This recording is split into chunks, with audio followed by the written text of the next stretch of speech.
como les comentó Gaby, vamos a trabajar con un texto de una filósofa que se llama Moira Pérez, a quien nosotras leemos bastante, nos parece una autora re interesante. El año pasado hicimos un curso con ella y participamos de un curso con ella y Constanza Pagani, que son dos psicólogas, no, perdón, Moira Pérez es filósofa y Constanza Muy Pagani es gracias. psicóloga. Y están en Las dos un equipo son, que se... eso, las dos en son autoras Colqueer, argentinas, son sí, investigadoras del CONICET, sí, y están en este grupo que se llama Folqueer. Ahora me parece que Moira Pérez está en Alemania así, investigando, mira, puede sí, ser. ampliando estas investigaciones respecto de la violencia epistémica, la construcción del otro, sí, sí, sí. Bueno, son dos autoras re interesantes que se las recomendamos mucho, a Constanza Pagani y a Moira Pérez. Bueno, a Blas Radi también.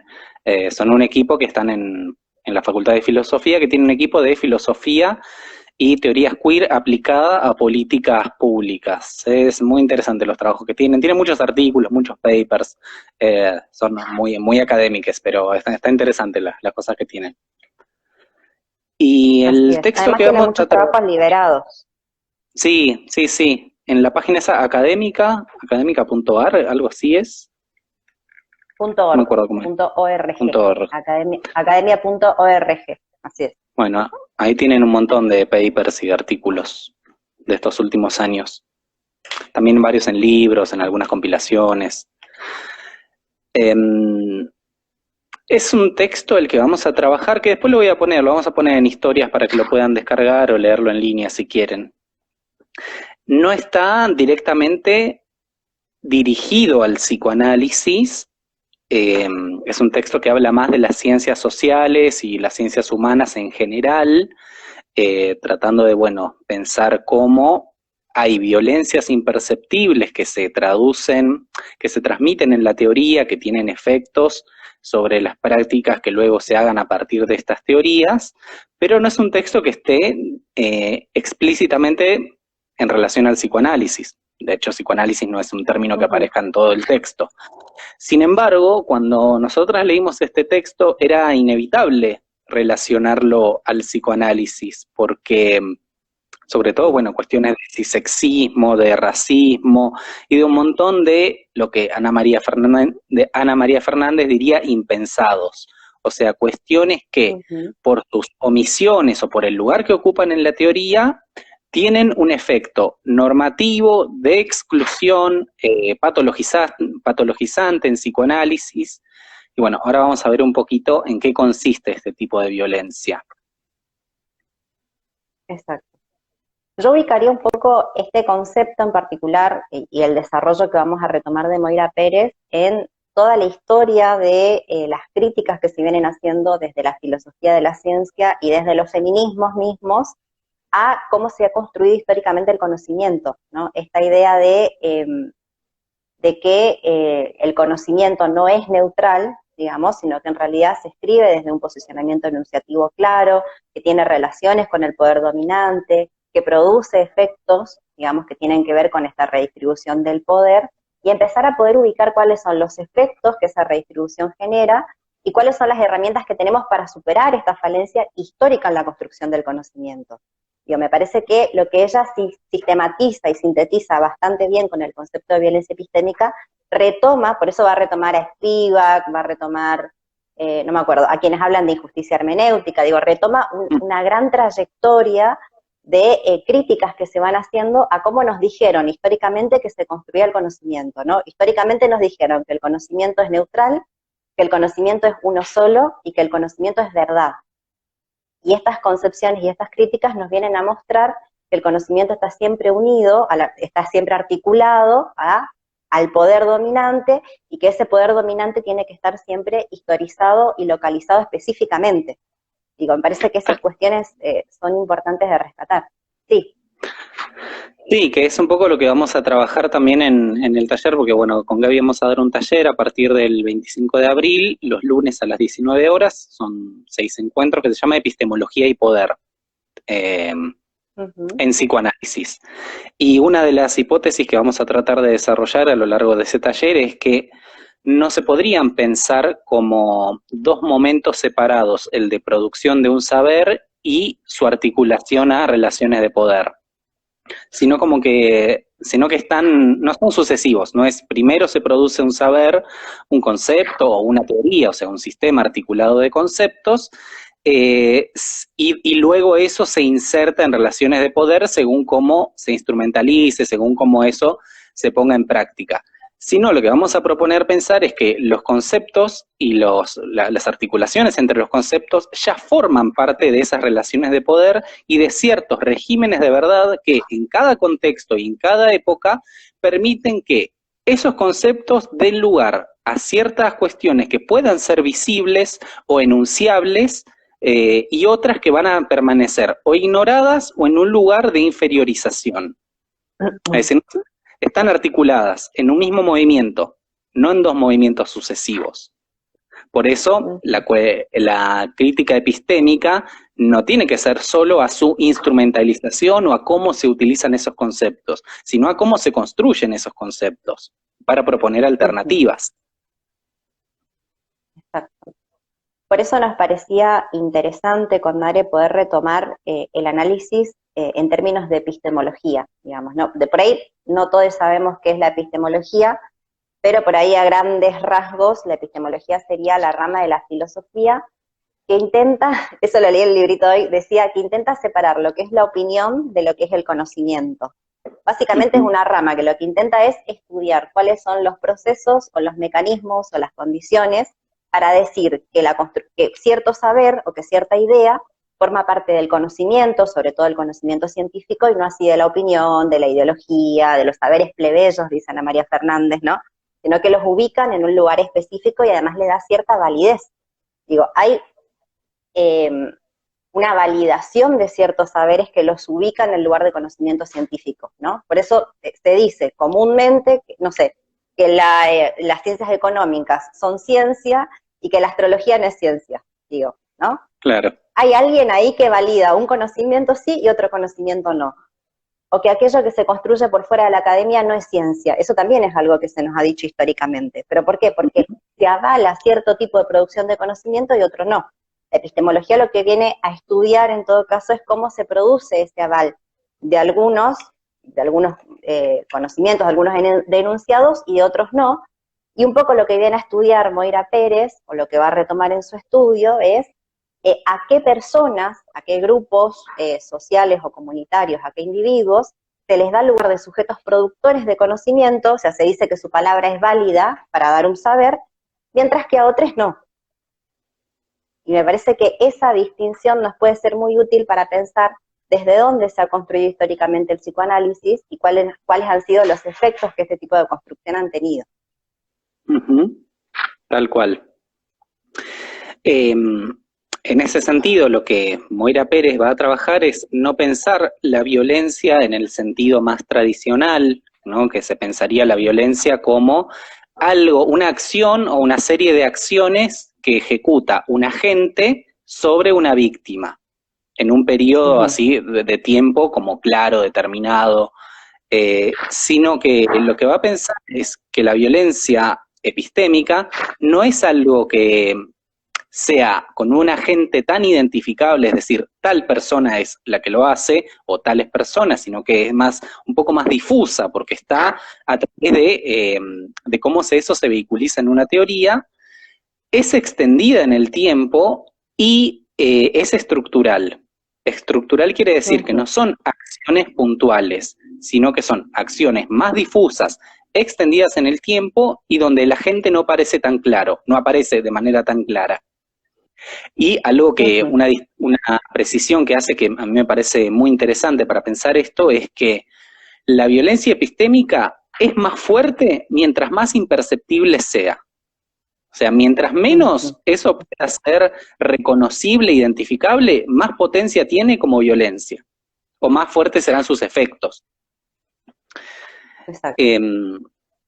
Por eso es interesantísimo pensar cuáles son los impensados del psicoanálisis o cuáles son los elementos que participan de la violencia epistémica, porque no son evidentes a simple vista.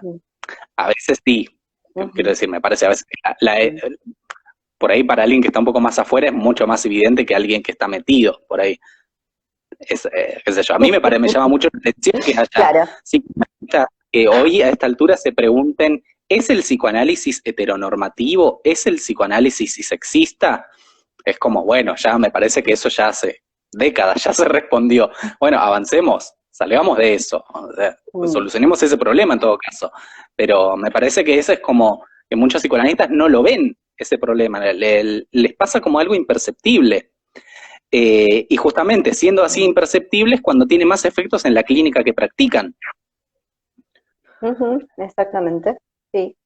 Pensaba un poco cómo el psicoanálisis se constituye en un paradigma, ¿no? Y cuando se constituye en un paradigma es muy difícil de analizar críticamente en serio. Yo recuerdo en la facultad, cuando dimos el complejo de Edipo, por ejemplo, nos pasaba esto de que todo era edípico. En la clínica con niñes muchas veces se analiza, y esto lo he leído en libros, digamos, que cuando se ponen 3 lápices, uno al lado del otro, y si el lápiz que está en el medio es más chiquitito, se representa mamá, papá, hijo. Digo, es grosísimo.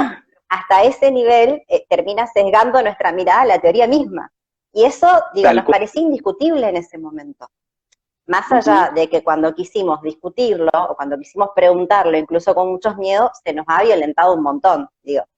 Lo primero que se te dice cuando querés cuestionar el Edipo, si sos piba, es que estás siendo una piba fálica, de que en realidad no estás entendiendo por qué no te conviene captar lo que es la castración, digo. O sea, te responde con el Edipo. Haz tu crítica al Edipo, edipizándote, claro. Claro, hasta que aprendés. Digo, porque también es esto, de repente aprendés, no sé si a criticar realmente, sino que aprendés a repetir. Y esto, digo, y esto no es una cuestión solamente del psicoanálisis, esto nos enseñaron en la escuela primaria, hemos, ¿cómo se dice? Se nos ha evaluado históricamente, desde que somos niñas, según qué también hemos repetido contenidos, no según qué también hemos podido criticar aquello que se nos dijo, según si pudimos discutir con los profesores, digo, también nos han enseñado eso, que de manera jerárquica se nos transmite un saber que tenemos que saber repetir, ¿no? Ahí también se nos ha corrido del lugar de sujetos del conocimiento. Tal cual, dice Herchu, un argumento circular e incontrastable, totalmente, sí, una situación de repetición constante hasta que te aprueban, básicamente. Tal cual. Y bueno, esto de la violencia epistémica, según cuál sea, sobre qué elemento recaiga, ya sea sobre el cisexismo, sobre el heterosexismo, sobre el racismo, tiene efectos también en relación a los sistemas de privilegio y de exclusiones. O sea, no es algo que quede solo en lo que se produce en términos de producción de conocimiento en la academia o en una institución, sino que eso refuerza los efectos de exclusión y de desigualación que se producen en la sociedad. Se podría decir así también, si hay prejuicios cisexistas dentro de la teoría psicoanalítica, por ejemplo, imagínense acá en Argentina, para quienes están en Argentina, que es un país donde tiene una gran predominancia el psicoanálisis, una teoría que transmita prejuicios cisexistas en su divulgación y en su clínica también va a tener efectos de reforzamiento de los prejuicios cisexistas en la cultura y en la sociedad. Totalmente. Por eso es un tema que es sumamente necesario que lo abordemos de lleno, que nos metamos en ese problema, porque tienen efectos en la clínica, tienen efectos en la cultura, quiero decir, ¿no? Edipo, pulsión, inconsciente, son conceptos que forman parte de la cultura, al menos acá, en otros países por ahí también y en otros menos, pero acá tienen una pregnancia importantísima todavía. Sí. Te escucho. No, pensaba, me acordé de dos cosas, pero primero pensaba que, me parece que con el psicoanálisis, sobre todo en países como la Argentina, que están totalmente psicoanalizados, si se quiere, hay un doble movimiento, digamos, el movimiento en el cual los prejuicios que tienen que ver con el ordenamiento social pasan a la teoría de manera reflexiva, pero también el movimiento en el cual la teoría pasa a ser parte del sentido común de la sociedad, ¿no? Hoy por hoy, digamos, los consultantes llegan editizados de sus casas y ya no tiene que ver con qué tipo de intervenciones hagamos en consulta, sino con que está tan ubicado dentro del imaginario social de la Argentina, no solamente que se necesita ir al analista para solucionar cualquier tipo de inconveniente, sino también que todos nuestros problemas son sintomáticos y edípicos, que ya no es necesario que intervengas ahí, es simplemente seguir con esa corriente, digamos, de alguna forma. Claro, porque te vienen a hablar de su Edipo. Y por supuesto, claro, si es esto lo que tienen que hacer en el analista, ¿o a qué vienen si no? Claro. Es eso, digamos.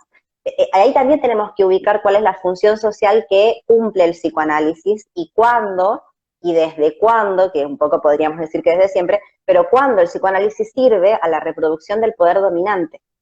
Digo, esto de poder articular la construcción y la validación de la teoría al poder, me parece que es un paso que muchas veces se nos ha obviado en la transmisión y en los espacios de reflexión o de estudio formal, y que me parece que es importante poder retomarlo, ¿no? Y lo otro que pensaba es de cómo influye la construcción de la ciencia, la validación de la ciencia o las construcciones teóricas en el sostén de las desigualdades dentro del ordenamiento social. Pensaba un poco en esto de cómo las racionalizaciones sirven al sostenimiento de las distinciones o las diferenciaciones, las desigualaciones sociales. Digo, pensemos en qué pasó con el nazismo, pensemos en lo que pasó en términos de racialización históricamente, pensemos en lo que pasa en términos de cuerdismo en nuestra sociedad y cómo la teoría misma dice que esa gente enferma, que esa gente es inferior, que hay justificaciones biológicas o naturales para decir, que esto lo ha dicho el conocimiento científico históricamente, digo, ¿no? Y me acordaba que en algún espacio trabajábamos con el meme de Arenita de Bob Esponja, cuando dice, no lo digo yo, lo dice la ciencia. Esa es una manera también de no tomar responsabilidad en aquello que estamos todo el tiempo replicando y sosteniendo. Sí, con acá, sí, léelo. Dice Mati, a mí me saca de quicio que en la facu me venden el psicoanálisis como lo más subversivo que hay y 2 minutos más tarde invisibilizan el feminismo de la época. Bueno, sí, totalmente. Pero también... ¿De la época actual o de la época de Freud? Dice de la época, nada más. Podríamos pensar en el feminismo de la época de Freud, por un lado, pero también en todos los aportes y las críticas de los feminismos actuales. Digo, porque además los feminismos construyen y vienen construyendo desde hace décadas conocimientos científicos. Digo, hay un montón de investigaciones que ponen en cuestión los fundamentos epistémicos con los cuales se construyó la teoría psicoanalítica, por ejemplo, que son las teorías que vamos retomando en estos diferentes espacios de estudio que vamos generando con la NARE, por ejemplo, pero porque eso es lo que tenemos ganas de leer también, además, digo. Paréntesis, Débora Tajer y Cindy House, le mandamos un saludo. Bueno, le mandamos un beso a Débora Tajer, esto es un montón. En ese texto hay como algunos indicadores o algunos señalamientos que hace Moira Pérez como para poder identificar como a qué le podemos prestar atención o qué nos puede indicar que hay violencia epistémica o que se está transmitiendo una violencia epistémica en el texto o en la teoría. Voy a ir un poquito a eso. Por un lado, la evaluación. Algo que por ahí se podría decir en términos mucho más generales, antes de ir a lo específico, esta teoría, o se están produciendo esta teoría, ¿a quiénes consideran interlocutores válidos? ¿A quiénes producen como interlocutores y a quiénes producen como objetos de estudio, como objetos de conocimiento? Eso es como en términos muy generales. ¿Quién es el interlocutor válido? Por ejemplo, en los textos psicoanalíticos sobre personas trans, ¿están citadas personas trans, las teorías de personas trans? Por ejemplo, no sé, de Susan Stryker, de Sandy Stone, de Loana Berkins, de Marlene Guayar, Blas Radi, sí, Blas Radi, exactamente, o sea, etcétera, ¿no? Un montón más. Ujú. ¿Están citados esos textos? ¿Están dialogando con estos autores como interlocutores? ¿O están siendo solo objetos de estudio y si se toma la palabra es solo su palabra en tanto consultantes o personas que se recorta una viñeta clínica de cuando fueron a consulta? Yo creo que un gran ejemplo de ese movimiento en el cual el otro queda en este lugar de objeto son los incontables análisis psicoanalíticos del libro Yo Nena, Yo Princesa. Por favor, Ujú. hay que darle regalías a Luana de todo lo que se ha lucrado con ese libro, donde Total, sí. este texto no se toma como una construcción de conocimiento válido, digamos, ¿no? Como la experiencia de una madre, si se quiere, porque ahí tal vez no está la palabra de Luana en términos de hablar de sí misma, pero no se toma como, como un escrito válido, digamos, sino como un recorte que se toma para patologizar a Luana, para patologizar a la madre de Luana, digamos, ¿no? Eso implica que no hay allí diálogo posible. ¿Se toma en el mismo sentido que se toman las memorias de Schreber o que se toma, no sé, el Exacto. texto de Joyce? O sea, es como para ver qué nos enseña esto sobre la transexualidad. No Ujú. para tomarlo eso justamente como una producción de un conocimiento. A ver, Exacto. Marcia pregunta, hola, quería saber qué opiniones tienen sobre los libros Cuerpo, Género de Edith Tendlers y Transformaciones de Mónica Torres. Bueno, de Transformaciones hice un comentario de ese texto con Gertrude en órbita hace 2 semanas más o menos, y está en el feed de Psicoanalistas Rancios. Así que Marcia, si no se Ujú. dice a Psicoanalistas Rancios, anda a seguirlo, que ahí hay un vivo que hicimos comentando un artículo y hablando un poquito más, algunas generalidades de este libro. Y el otro, Cuerpo, Género, y era otra cosa más el título, no me acuerdo, el de Edith Tendlers, no lo leí, pero leí los artículos, o sea, no leí el libro que compilaron ahora, pero leí los artículos, y creo que vos, Gaby, también leíste algunos de los artículos que salieron en el A Periódico, en la revista esa Ah, que edita lo que Tendlers. soporté leí, sí, sí, sí, sí, Sí, sí, lo que son, soporté. sí, porque hace 2 o 3 años sacaron 2 números de esa revista, que es una revista psicoanalítica, que se llama A Periódico, los dos era sobre género y trans, algo así. Ujú, Y esos ujú, artículos después lo compilaron en este libro, así que ese libro es como ya está, ujú. lo pueden encontrar en Scribd, los artículos. Y fueron muchas citas de las primeras que subí en Psicoanalistas Rancios son de ese libro. Así que, Ujú. nada, en algún momento quizás haga algún comentario de ese texto, pero no creo que sea muy diferente a lo que ya trabajé en su momento. Es como eh, Ujú. la- bastante parecido a todos los textos psicoanalíticos que hacen equivaler transexualidad y psicosis, travestismo y perversión, eh, no mucho más que eso. Mm, Yo creo que Todo igual más o esos menos textos tenor, pero sí, yo creo que con esos textos, eh, con tres preguntas me suelen servir bastante para pensar ese tipo de, sobre todo aquellos textos que, porque un texto que dice en el título, vamos a hablar del, no sé, del travestismo como perversión o de la ujú, transexualidad como psicosis, me parece que es muchísimo más claro que otros textos que tienen títulos muchísimo más progres. Entonces, por claro, ahí, cuando viene muy progre la cosa y no me está cerrando del todo, algunas preguntas que me sirven son, ¿cuál es el modelo de sexo con el cual se está trabajando? ujú, ¿Cuál es el concepto de género con el cual se está trabajando? Y si estas dos ideas están claras, si están explicitadas en el texto. Porque cuando no tal lo cual. están, en general redireccionan al binarismo. Y eso no es sin efectos. Entonces, por ahí cuando está explicitado de entrada, me sirve mucho más, por lo menos para ver, digo, porque son paradigmas, tienen efectos, digo, y de esto también hay que hacerse cargo, digamos, el paradigma que sostenemos, la posición epistemológica que sostenemos, comprando libros, yendo a cursos, dando charlas, tiene efectos políticos, digo, Ujú, ¿no? Y esto es lo que deja, y de eso tenemos que hacernos cargo también. Tenemos ahí una responsabilidad epistémico-política que es la que traía apreciado en aquella conferencia que dio frente a la Escuela de la Causa Freudiana, ¿no? Háganse cargo de los efectos epistémicos políticos de las teorías que sostienen, ¿no? Y de los fundamentos epistémicos que sostienen esas teorías. Sobre todo cuando esos fundamentos epistémicos están siendo cuestionados desde hace más de 40 años, con un montón de fundamentos científicos. Claro, sí, o sea, con argumentos sólidos, sí, sí, con mucho desarrollo. Ujú. Sí, bueno, Em, esto que decís es clave para leer en un texto si hay violencia epistémica. ¿Cuál es por ujú, ejemplo, con respecto al cisexismo, cuál es el modelo de sexo? ¿Qué concepto de género utilizan? Y también esto, ¿quiénes son los interlocutores? ¿Van a hablar sobre personas trans? ujú, ¿Estas personas son ujú, interlocutores o son objeto de estudio ujú. solamente?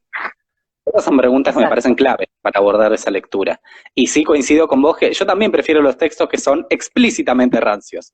Que decir, como no, todo, Totalmente, sí, sexualidad es psicosis, el sexo es binario, las personas sí. intersex no existen. O sea, prefiero esos textos porque es claro ahí es evidente que cuando la violencia epistémica es mucho más imperceptible, que tenés que leer entre líneas, como en el libro ese de transformaciones que preguntaba Marcia hace un ratito, que Ujú, entre líneas está dicho que neurosis igual normalidad y ujú, todo lo que no sea neurosis, acá le dicen lo queer o lo trans, lo ubican ujú. del lado de anudamientos novorromeos, es decir, psicosis, o sea, lo tenés que extraer, pero es más imperceptible. Exacto.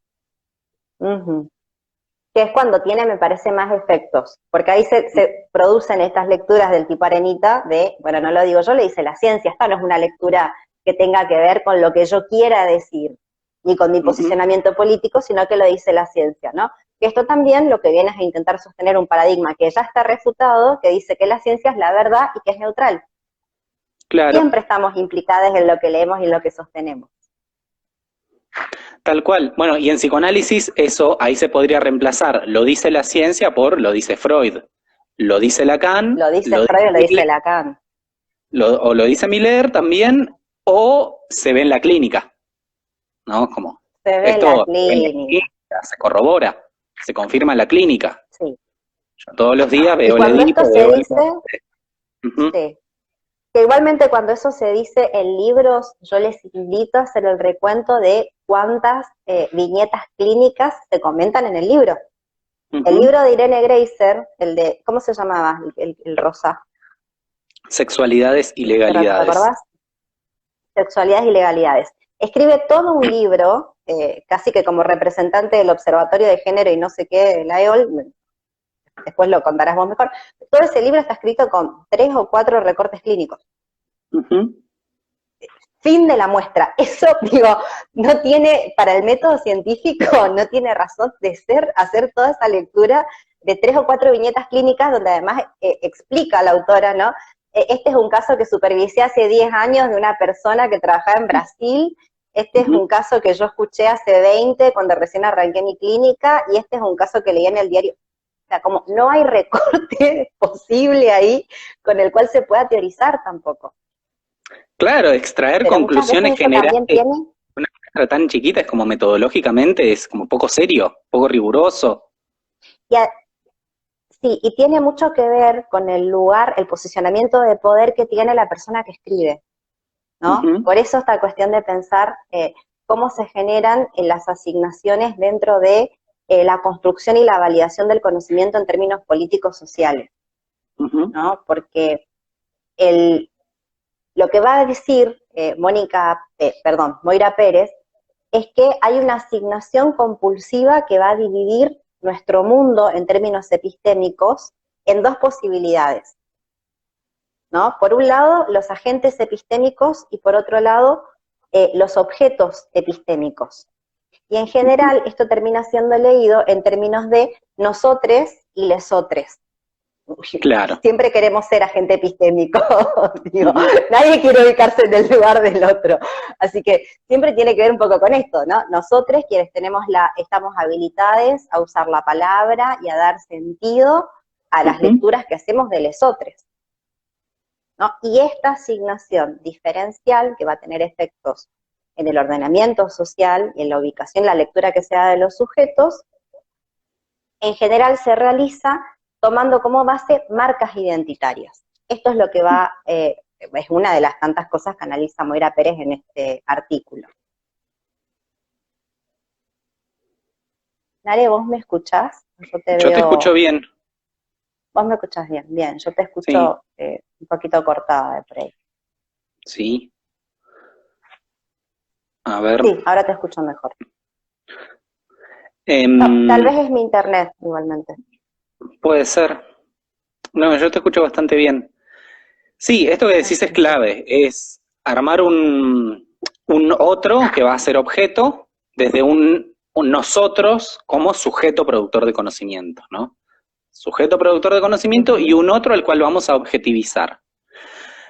Vamos a objetivizar, vamos a desautorizar su palabra como interlocutor válido y vamos a descalificar epistémicamente. Descalificar epistémicamente quiere decir su saber no es tan válido como el nuestro. No es tan válido como para tenerlo en ujú, cuenta, como para citarlo, para dialogar con eso. ujú, Eh, ujú, también otro modo de objetivo, no, otro modo no, es como el modo de objetivizar a un otro es a partir de ujú, representaciones totalizantes y estereotipadas. ¿No? Por ujú, ejemplo, no sé, en ujú, psicoanálisis se habla de lo trans, como si lo trans fuera todo ujú, lo mismo, ¿no? Como todo más o menos lo mismo, como si fuera algo homogéneo, eh, donde no se empieza a ver cuáles son por ahí las particularidades, las diferencias, sino como, bueno, vamos a hablar de lo trans, como si fuera lo mismo, no sé, una persona trans adinerada de Estados Unidos que una persona trans del conurbano de Buenos Aires o de alguna provincia ujú, argentina, pónganse como si eso ujú, fuera lo mismo.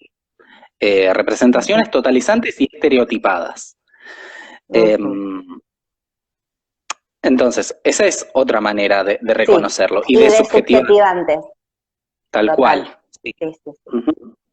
Sí. Entonces, son formas más difuminadas de violencia, no son así tan explícitas como, no sé, un golpe, supónganse un piedrazo.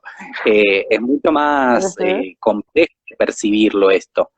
Para eso, ujú, Moira Pérez lo que propone es reemplazar el modo por ahí más tradicional de entender la violencia como una acción ejercida por un agente o una serie de acciones ejercidas por un agente sobre una víctima y lo propone reemplazar por una definición como más abarcativa, al menos para pensar estos casos, ¿no? De violencia epistémica, es entender la violencia como la forma de relación social caracterizada por la ujú, negación del otro.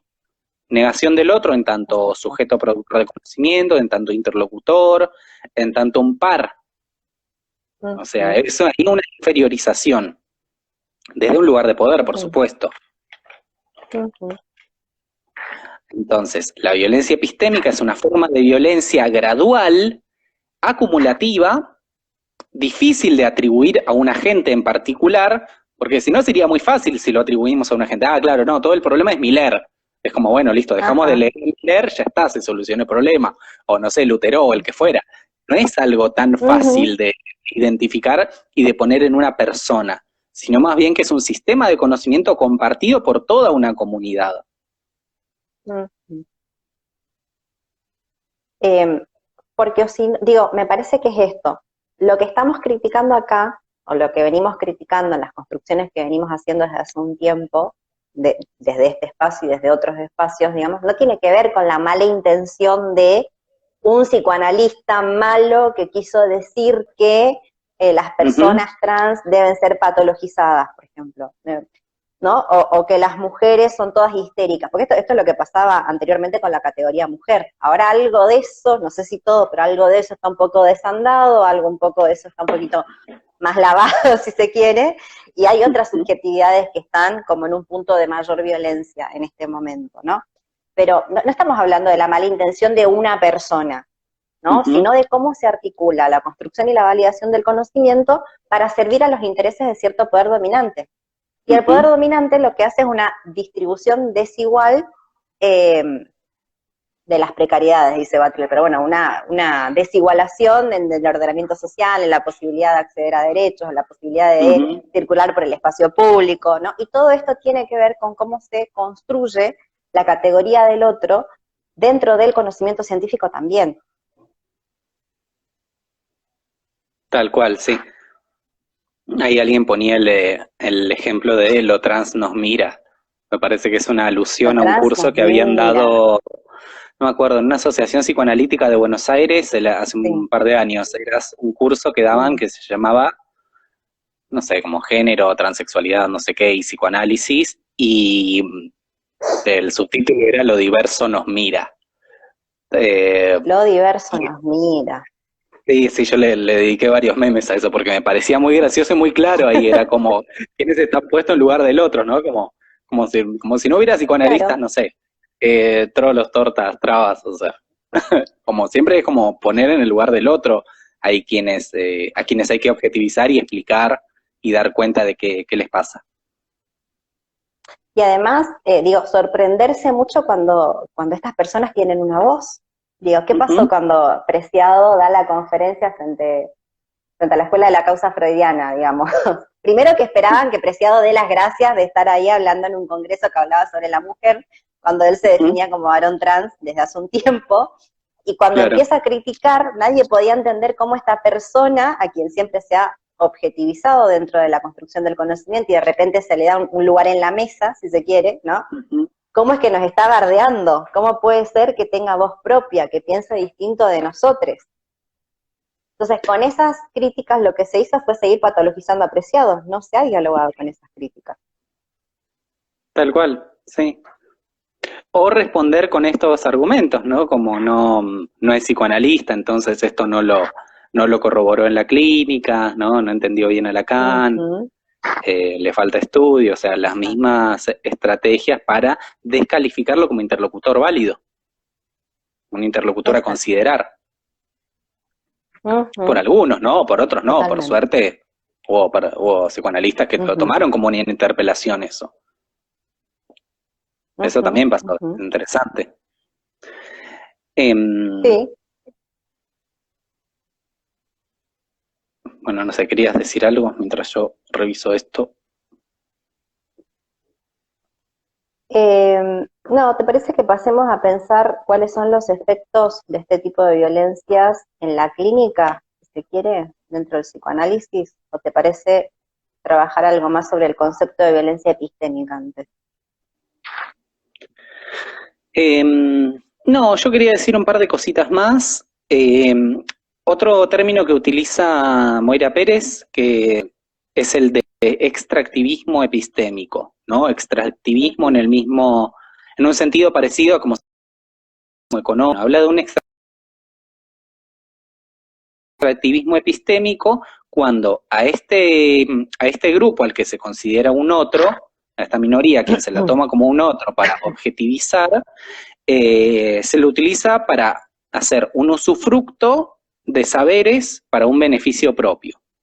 Por eso esta es mi pregunta cuando ahora abordo un texto psicoanalítico sobre transexualidad o transgeneridad. ¿Este texto está pensado para mejorar, tiene el objetivo de contribuir a mejorar la calidad de vida de las personas trans o contribuir a intervenciones que ayuden a mejorar la vida de las personas trans? ¿O es simplemente un texto para demostrar que Lacan, Miller, Freud tenían razón, para demostrar que podemos articular esto a los conceptos que ya tenemos? Eso me pregunto yo. ujú, Eh, Hasta mm. ahora la respuesta que encuentro es, este texto no está pensado para ayudar mejor a las personas trans, sino simplemente para hacer un usufructo de que existen personas trans y que en psicoanálisis hay que explicar esto, hay que dar cuenta de esto, ¿no? De cuál es el goce, cuál es el Ujú, Edipo, cuál es el problema ahí. ujú, ujú.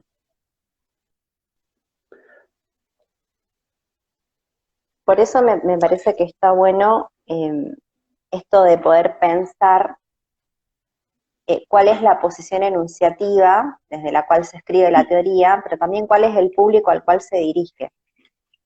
Y si Ujú. esos dos elementos están siendo analizados en la forma en la cual se construye ese constructo teórico, por ejemplo, ¿no?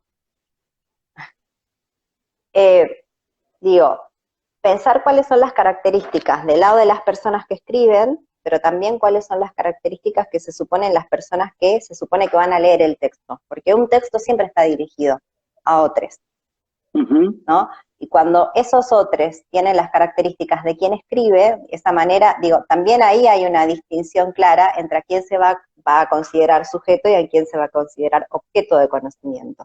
no, quería decir otra cosa ahora sobre eso, eh, Sí. que dice Moira Pérez en el texto, es, a ver, cuando se trabaja sobre la violencia epistémica, no basta, dice Moira Pérez, simplemente con hacerla visible. Más simplemente, no es nada simple, ¿no? Pero quiero decir, no basta solo con hacerla visible, ¿no? Como decir, bueno, Ujú, hay, por ejemplo, hay cisexismo en psicoanálisis, transmite de maneras más solapadas, más imperceptibles, pero está presente. Sino que lo que hay que hacer es, además de eso, de ponerlo, de poder identificarlo, poder darle visibilidad o poder enunciarlo, ponerlo sobre la mesa, podríamos decir, también lo que hay que hacer es cuestionar el lugar de privilegio desde la cual se ignora activamente eh, esa violencia que se está transmitiendo. Se escuchan los perros de Mer. se escuchan las perras. Acaban de enloquecer los perritos, creo que vino alguien.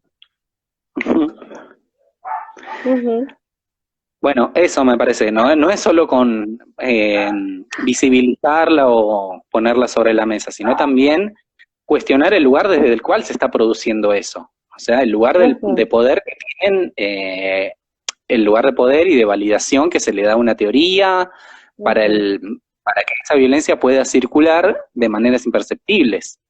ujú.